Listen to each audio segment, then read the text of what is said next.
दिनै बर'फोरा थगायजाबाय। प्रमद बर'जों थगायजाबाय, आसाम सरकारजों थगायजाबाय, भारत सरकारजों थगायजाबाय। सुक्ति खालामबाय, जोंनि दफाफोरा बहा थांखो? मोनसेबो माथो जाफुङासै। दिनै 5 बोसोर थांनोसै, 5 बोसोर। 2 फेब्रुवारि फैबा सुक्ति खालामनाया 5 बोसोर जानोसै। बोरो कलेजआ, बोरो केन्सार हस्पिटाला, गोदोर गोदोर इन्डास्ट्रिया बहा थांखो? माथो मोनसेबो सुक्तिनि दफाफोरा मावफुंजायासै।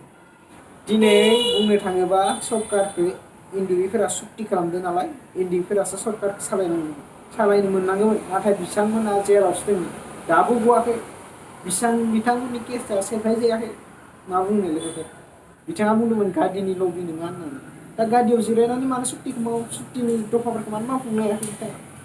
आरो बिथाङा मोनसे खोथा बुंबावदों, जुदिसो बे सुक्तिनि दफाफोरा मावफुंजायाबा आङो बे मासिखौ गारनानै गाबोननो रेलियाव ओंखारफिनगोन, धरना होफिनगोन बुंदों। बिथाङा होफिनगोन ना धरना? आंथ' सानदोंमोन बिटिसि सुक्ति बायदि बे सुक्तियाबो जोबोद मोजां। जेरै बिटिसि सुक्ति जानाय समाव गोबां साख्रि मोन्दोंमोन बिरटिफोरा। बेफोरबायदिनो आं सानदोंमोन एनडिएफोराबो गोबां साख्रि मोनगोन ना। नाथाय नुनो मोनबाय जिर' एनडिएफोरा आन्दायजोबदों। एनडिएफोरखौ गोदाव सोराव खालामजोबदों।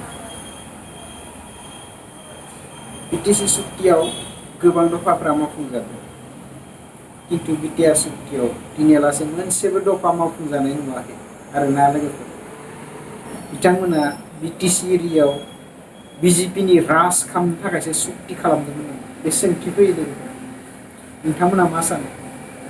लोगोफोर कमेन्टआव फोरमायहरबानो जाबाय। आंनि गोसोनि दुखुखौ आं फोरमायबाय दिनै। नोंथांमोनाबो फोरमायहरबानो जाबाय। माबाफोर गोरोन्थि जादोंबा आंखौ निमाहा होबानो जाबाय।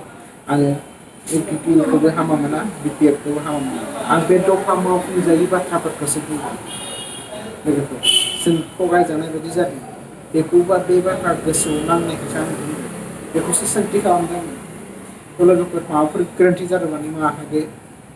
आरो चेनेलखौ साबसक्राइब खालाम, जुदिसो मोजां मोनोबा, आंखौ नायनानै मोजां मोनोबा, आंनि भिडिअखौ नायनानै मोजां मोनोबा लाइक खालाम आरो शेयार खालाम, साबसक्राइब खालामनो।